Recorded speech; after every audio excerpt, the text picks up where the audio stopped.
अस्सलाम वालेकुम। अच्छा, आज हम वो राइटिंग के हवाले से बात करते हैं ना, जिन स्टूडेंट ने वो पैराग्राफ अटेम्प्ट किए है ना। तो उसमें let me share the screen.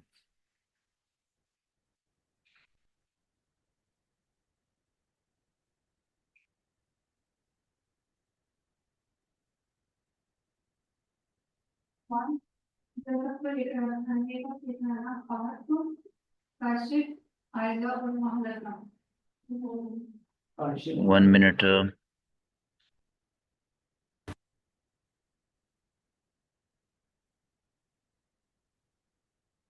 सही हो गया ये।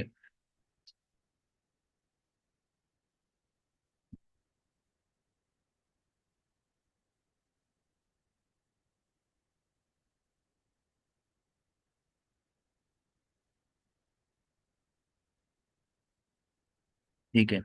अच्छा, ये जिन स्टूडेंट ने राइटिंग की है उनको मैंने एक जगह पर कंपाइल किया है ना। इसके बारे में हम डिस्कशन करते हैं। ये स्टूडेंट की राइटिंग है। इसने लिखा है कि Pakistani women have the same chances as man ना। इसमें आप देख लें कि इसको एक तो ये राइटिंग जो है ये फर्दर इम्प्रूव हो सकती है। राइटिंग के अलावा इसमें जो मिस्टेक है ये देख लें कि एक क्रूशियल अचीवमेंट्स अचीवमेंट्स लिखेंगे तो यहाँ पर ए यूज नहीं कर सकते। सिर्फ आप ए को हटा दें, क्रूशियल अचीवमेंट्स अगर आप लिखते हैं फिर ठीक है ना। ये है। फिर ये टू के बाद हम बेस फॉर्म यूज करते हैं ना। टू कंट्रीब्यूट्स नहीं होता, इसको हम वैसे लिखते हैं। दूसरा, ये वर्ड्स को ब्रेक नहीं करना चाहिए, देखना डिफरेंट। आधा वर्ड्स इधर, आधा इधर, आधा इधर। अगर जगह नहीं बच रही तो मुकम्मल ही आप इधर ले आए ना। सो ये काम आप इसमें करें। बाकी इसकी राइटिंग देख लें कि she believes in the equality for all genders. Women have equal rights, women should have equal rights ना। बाकी इसमें इसने राइटिंग अच्छी है, एक्सप्रेशन सेंटेंस स्ट्रक्चर अच्छा है। यहाँ पर उसने कामा का इस्तेमाल नहीं किया, तो कामा को पंक्चुएशन पे भी रिवाइज करना चाहिए और इस किस्म की जगह नहीं छोड़नी चाहिए, ठीक है। और दूसरी बात ये है कि ये देख ले कि इसने लिखा है कि depriving them of getting education, यहाँ पर फराम नहीं आता, ये फिक्स्ड प्रेपोजिशन भी इसका इशू है ना स्टूडेंट का। तो फिक्स्ड प्रेपोजिशन के ऊपर भी काम करें, जो वो भी मैं रिवाइज कर दूंगा आखिर के अंदर ना। बाकी जो है हैंड राइटिंग अगर थोड़ी सी मजीद इम्प्रूव हो जाए, हैंड राइटिंग थोड़ी मोटी अगर हो और तो वो और भी बेस्ट हो जाएगा ना। सो ये छोटी छोटी मिस्टेक्स जो हैं, जो वर्ड्स को ब्रेक ना करना, और बाकी टू के बाद base form of the verb हम यूज करते हैं, और बाकी जो है फिक्स्ड प्रेपोजिशन और यूज ऑफ पंक्चुएशन जो है इसके ऊपर भी काम करें, खासकर कामा का जो यूजेजेस है, और बाकी सारे इसी के अंदर शामिल है ना। ठीक है। ये बाकी ये नीचे वाले ये दूसरे स्टूडेंट की राइटिंग है। अच्छा, regional connectivity and opportunity for Pakistan economy, इसने इस चीज के बारे में लिखा है।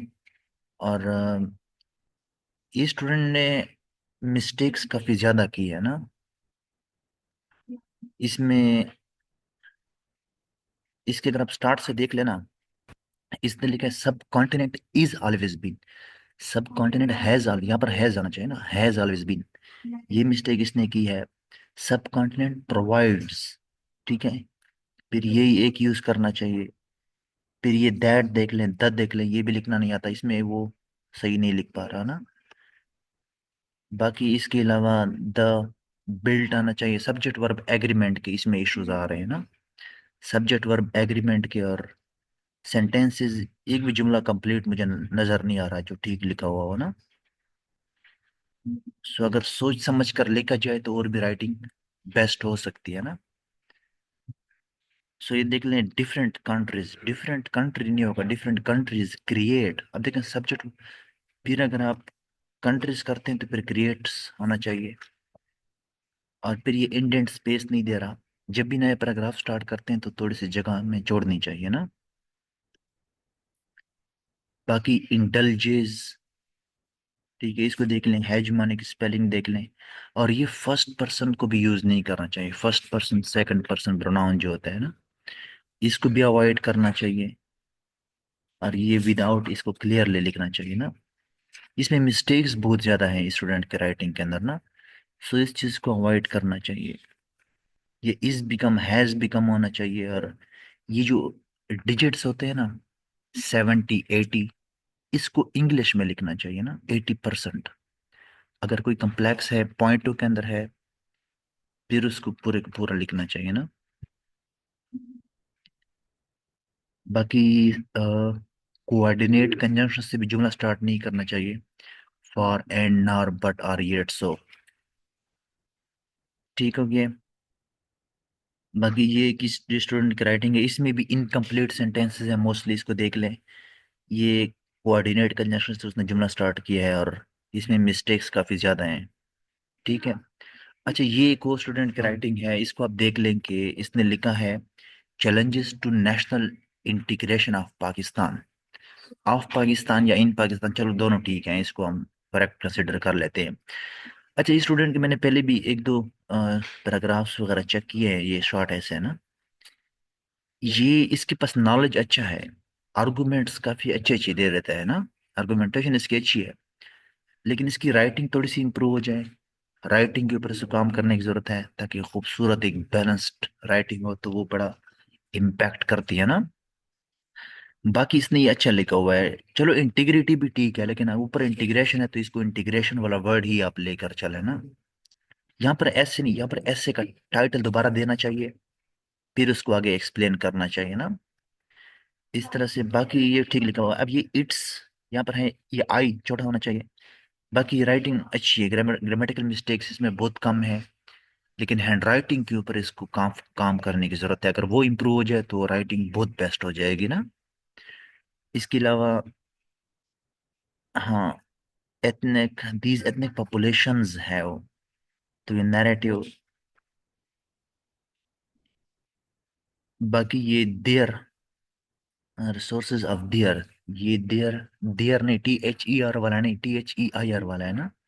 ये इसको देख लें, they are lagging behind, they are lagged, या तो लैग्ड, लैगिंग, इसमें आप दोनों यूज कर सकते हैं। या तो इस तरह लैग आप यूज नहीं कर सकते, क्योंकि आप प्रेजेंट इंडेफिनिट टेंस तो यूज नहीं कर रहे, यहाँ पर ING फॉर्म यूज करेंगे या थर्ड फॉर्म आप यूज करेंगे, दे आर लैगिंग बिहाइंड, ठीक है, ये आप यूज कर सकते हैं।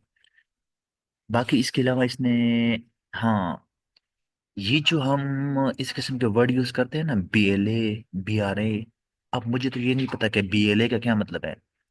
पहले आप उसकी कंप्लीट फॉर्म बताएंगे, इस किस्म की जो वर्ड होती है, BLA या PIA, पहले कंप्लीट फॉर्म बताएंगे, उसके बाद आप इस किस्म के short short form, abbreviation use कर सकते हैं, शॉर्ट शॉर्ट, ठीक है। They want to get freedom, they want to be separated from Pakistan, ठीक है, पाकिस्तान ने कोई इनको सप्रेस तो नहीं रखा हुआ, सही हो गया। बाकी, हाँ, हैंड राइटिंग के हवाले से मैं बता दूं कि देखें, राइटिंग तीन स्टाइल की होती है ना। एक तो हम इस तरह तिरछी लिखते हैं, राइट हैंड साइड की तरफ टर्न करते हैं। एक बिल्कुल सीधी लिखते हैं, और एक ये लेफ्ट साइड के ऊपर टर्न करते हैं। आपने एक स्टाइल अपनाना है, या ये सीधी लिखे आप, या इस तरफ करके लिखें, या लेफ्ट साइड के ऊपर टर्न करके लिखें, लेकिन स्टाइल आपने एक अपनाना है थ्रू आउट द राइटिंग, ठीक है। अगर आप मिक्स कर देंगे, जो कि आप ऑलरेडी कर भी रहे हैं, तो उससे राइटिंग बड़ी बदसूरत नजर आती है, मतलब ज्यादा खूबसूरत नजर नहीं आती फिर। यहाँ पर मैं आपको मिसाल दे दूं, बहुत सारे वर्डों के अंदर आपने ऐसा किया है ना, आप मिक्स कर देते हैं, कभी इस तरफ टर्न हो रहा है वर्ड, कभी इस तरफ टर्न हो रहा है आपका, तो उससे राइटिंग खूबसूरत नजर नहीं आती। अगले स्टूडेंट की राइटिंग देख लेते हैं। हाँ, ये एक नया स्टूडेंट है, इसने नाम तो नहीं लिखा, इसकी राइटिंग और एक्सप्रेशन माशाल्लाह अच्छा है, ये अच्छा लिखता है। लेकिन इसको एक तो पैराग्राफ स्ट्रक्चर को फॉलो करने की जरूरत है। अब इसने 2 पेजेस लिखे हैं, और दोनों पूरा एक लंबा पैराग्राफ लिखा है, ये कोई 50 60 जुमले बन रहे हैं ना, इतने लंबा पैराग्राफ नहीं होना चाहिए। शॉर्ट शॉर्ट पैराग्राफ होना चाहिए, 15-16 लाइनों का, या 20 लाइन्स का, 18 लाइन का, फिर 17 लाइन्स का ना। और ये वर्ड्स को ब्रेक नहीं करना चाहिए। ये इसने भी वर्ड को ब्रेक किया हुआ है। और कहीं पर ये सब्जेक्ट वर्ब एग्रीमेंट की मिस्टेक्स इससे हो रही है ना। लाइक चाइना आर यूजिंग, यहाँ पर कोई वर्ब नहीं था, यहाँ पर देखें सब्जेक्ट वर्ब एग्रीमेंट को रिवाइज करें और वर्ड को ब्रेक न करें, और पैराग्राफ शॉर्ट शॉर्ट पैराग्राफ के अंदर डिवाइड करें। 2 पेजेस का पैराग्राफ नहीं होता।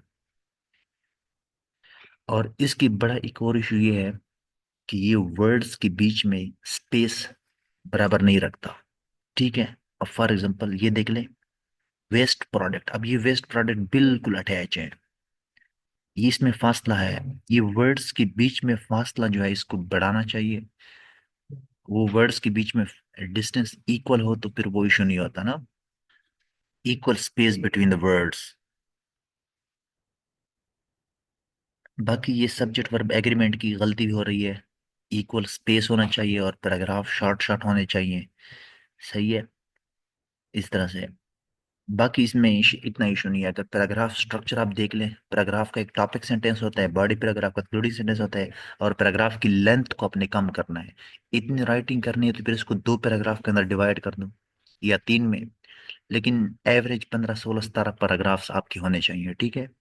सॉरी, 16-17-18 लाइनें होनी चाहिए पैराग्राफ के अंदर ना। अगली राइटिंग देख लेते हैं। अच्छा, ये राइटिंग देख लें, ये एक स्टूडेंट के, इसने लिखा है एजुकेशन सिस्टम इन पाकिस्तान के बारे में। ठीक हो गया।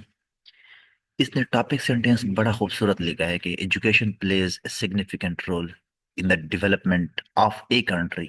यहाँ पर ए होना चाहिए, ऑफ ए कंट्री। ठीक है। इंडेंट स्पेस देना चाहिए, यहाँ से स्टार्ट करना चाहिए ना, थोड़ी सी जगह छोड़नी चाहिए। बाकी ये बेहतर लिखा हुआ है। यहाँ पर थोड़ा सा ट्रैक से हट गया है, इररिलेवेंट डिस्कशन इसने यहाँ से कर दी। पाकिस्तान की सिग्निफिकेंस ऑफ एजुकेशन के बारे में वो बात नहीं कर रहा कि एजुकेशन सिग्निफिकेंस कैसी है, और वो दूसरी चीज़ों की बात करने लगी है, फ्लड्स, एथनिसिटी और वर्ल्ड इकोनॉमी के बारे में। और फिर नीचे जो है उसने थोड़ा यहाँ पर रेलेवेंट हुआ है, और यहाँ पर इंडियन स्पेस देना चाहिए। और ये अपस्ट्रॉफी जो है ना, इसको अवॉइड करना चाहिए। एजुकेशन सिस्टम ऑफ पाकिस्तान, ये देखे ना, ये पाकिस्तान एजुकेशन सिस्टम्स, यहाँ पर सब टाजेज होना चाहिए। सब्जेक्ट वर्ब एग्रीमेंट की मिस्टेक्स भी इसे हो रही हैं। सो लॉजिकल कनेक्टिविटी और इररिलेवेंट डिस्कशन नहीं होनी चाहिए। ये सब्जेक्ट वर्ब एग्रीमेंट, यहाँ पर भी वही मिस्टेक हो रही है। यहाँ पर भी उसने सेंटेंस का सही प्रॉपर सेंस नहीं दे रहा। लेग की स्पेलिंग चेक करें, LSC के होना चाहिए ना। बाकी इनकम्प्लीट सेंटेंसेस एक्सप्रेशन के ऊपर काम करना है इसको। सब्जेक्ट वर्ब एग्रीमेंट जो है वो इसी के ऊपर इसने काम करना है। सही है। इसके अलावा, हाँ, मोस्टली मिस्टेक्स जो मैंने देखी हैं वो फर्स्ट पर्सन और सेकंड पर्सन प्रोनाउन का इस्तेमाल हुआ है, कुछ स्टूडेंट ने किया है। सब्जेक्ट वर्ब एग्रीमेंट की मिस्टेक्स हैं। कुछ स्टूडेंट जुमले ठीक से नहीं लिख पाते, शायद उनको वो फिर ये काइंड्स ऑफ सेंटेंसेस और उनके साथ जो कनेक्टर्स या कंजंक्शन का इस्तेमाल है वो नहीं पता, वो अब सही इस्तेमाल करना चाहिए। फिक्स्ड प्रेपोजिशन का नहीं पता। फिक्स्ड अगर आप लिखते हैं ना कि डिप्राइव्ड फ्रॉम, तो डिप्राइव्ड फ्रॉम जो है ना ये गलत है। डिप्राइव्ड ऑफ होता है, फाउंड ऑफ होता है। तो फिक्स्ड प्रेपोजिशन जो है वो तो इजी है। अगर बहुत डिफिकल्ट होते हैं वो चलो नहीं आते तो वो एक अलग बात है। लेकिन बेसिक तो वो तो इजी है ना, वो तो आप कर सकते हैं। पैराग्राफ स्ट्रक्चर को जो है वो फॉलो करना चाहिए कि मैक्सिमम, बाकी मैक्सिमम रीडिंग और राइटिंग हो, और ये पॉइंट्स आप क्लियर कर लें तो उम्मीद इसमें कोई इशू नहीं होगा। 1 मिनट।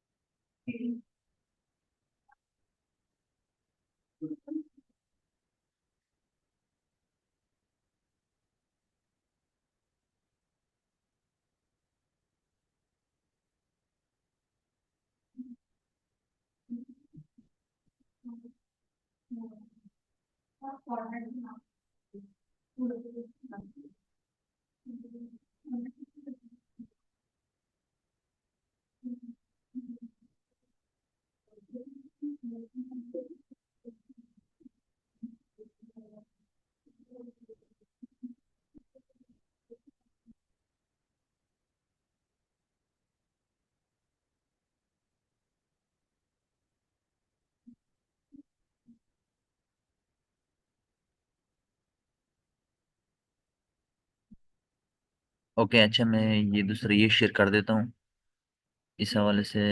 नेट थोड़ा स्लो काम कर रहा है। 1 मिनट।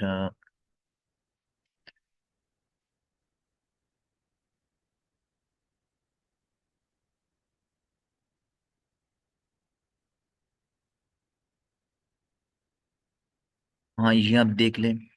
देखिए, पैराग्राफ का एक स्ट्रक्चर होता है ना।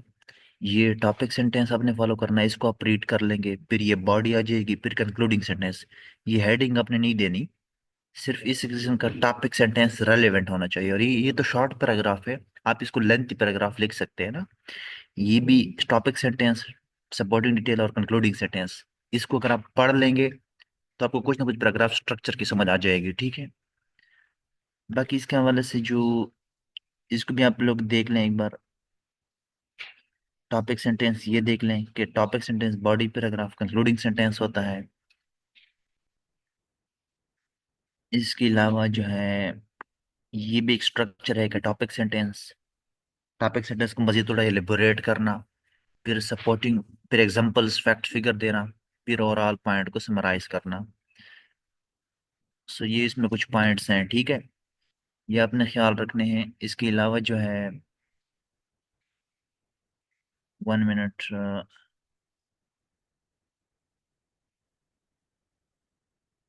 हाँ,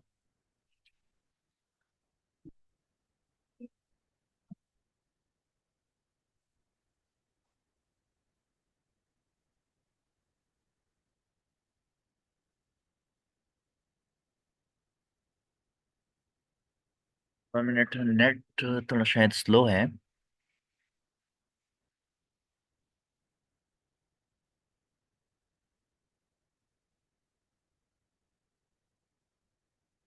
अच्छा, इसको आप देख लें, ये फिक्स्ड preposition है यहाँ पर। मैंने वो ये एक वेबसाइट से ओपन किए हैं।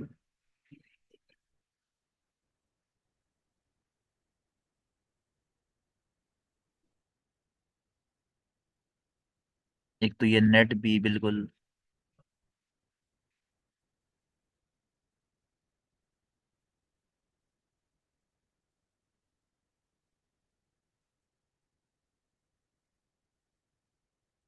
क्या इशू है, नेट से ही काम नहीं कर रहा। 1 मिनट ये।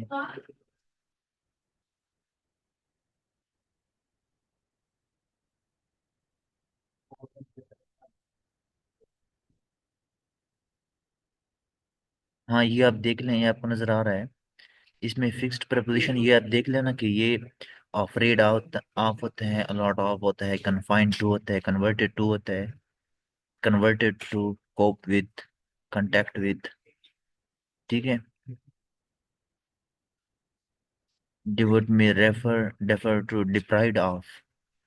ठीक है। ये डिप्राइव्ड, अभी अभी हम डिस्कस कर रहे थे कि the child was deprived of basic dispense delivered to, deal in, decided against, different from. ठीक है। इस किस्म के बहुत सारे ये फिक्स्ड preposition, आप इसको रिवाइज कर सकते हैं। ये बहुत सारे हैं। बेसिक बेसिक सिर्फ रिवाइज हो जाएं, बाकी तो आप इसके ऊपर काम बेशक न करें, बाकी छोड़ दें आप। ये बिल्कुल बेसिक तो 100% आने चाहिए ना। इसके ऊपर तो कोई कंप्रोमाइज नहीं है। इसके अलावा आप हाँ,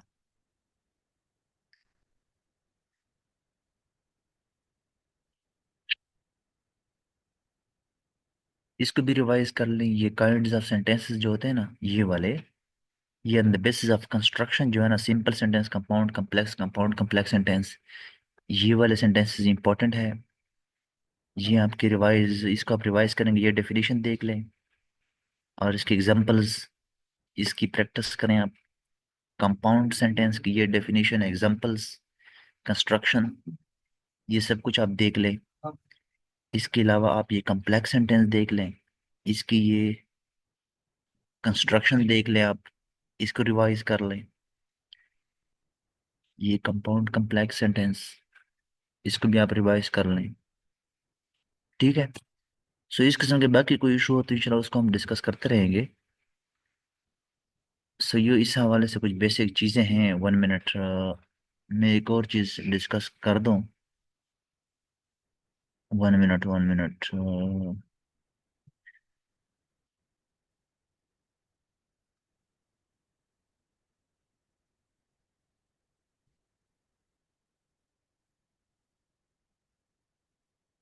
ये जो प्रोनाउन का इस्तेमाल है ना, वो मैं आपको दिखा दूं तब आपको समझ आएगी, या शायद आपको समझ ना आए।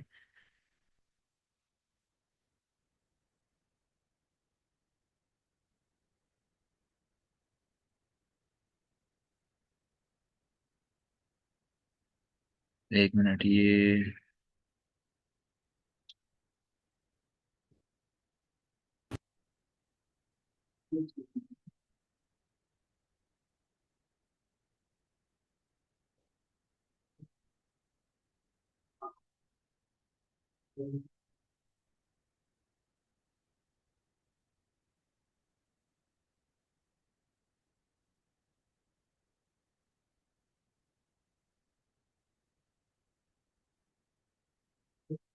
हाँ, ये आप देख लें।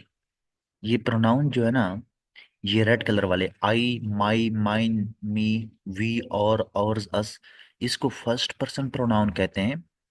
और ये फर्स्ट पर्सन है सारे। ये जो यू है ना, यूअर, यूअर्स, यू, ये सेकंड पर्सन है ना, ब्लू कलर के अंदर। और ये जो नीचे है, दे, शी, ही, इट, ये सारे ब्लैक कलर के हैं ना। सो ये आपने सिर्फ ये ब्लैक कलर वाले यूज करने हैं, ये थर्ड पर्सन है, ठीक है। थर्ड पर्सन वो वाले लोग जो डिस्कशन में मौजूद नहीं होते, वो गायब होते हैं, उसके बारे में हम बहस करते हैं। फर्स्ट पर्सन जो है, सॉरी, ये सेकंड और फर्स्ट पर्सन, इन दोनों को आप यूज नहीं कर सकते राइटिंग के अंदर। उसके पीछे लॉजिक यही है कि आपके पॉइंट ऑफ व्यू का कोई इतनी इंपॉर्टेंस नहीं है।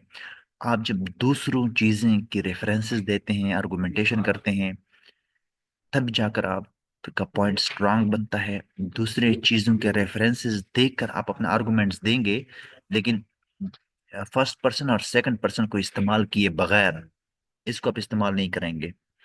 सही हो गया। बाकी ये जो प्रोनाउन है, इनको सब्जेक्टिव प्रोनाउन कहते हैं, क्योंकि ये वाले जो आई, वी, यू, दे, क्योंकि ये सब्जेक्ट की जगह पर यूज होते हैं। और ये आखिर वाले जो है, मी, अस, यू, देम, हर, इनको ऑब्जेक्टिव प्रोनाउन कहते हैं, क्योंकि ये ऑब्जेक्ट की जगह पर इस्तेमाल होते हैं, ठीक है। ये बीच वाले को पोजेसिव प्रोनाउन कहते हैं, ये वाले। लेकिन इसको पोजेसिव एडजेक्टिव कहते हैं, क्योंकि ये नाउन से पहले आते हैं, my car, our car, your car, ठीक है। इसको पोजेसिव प्रोनाउन कहते हैं, ये वाले जो है, माइन, और, क्योंकि ये नाउन के बाद इस्तेमाल होते हैं।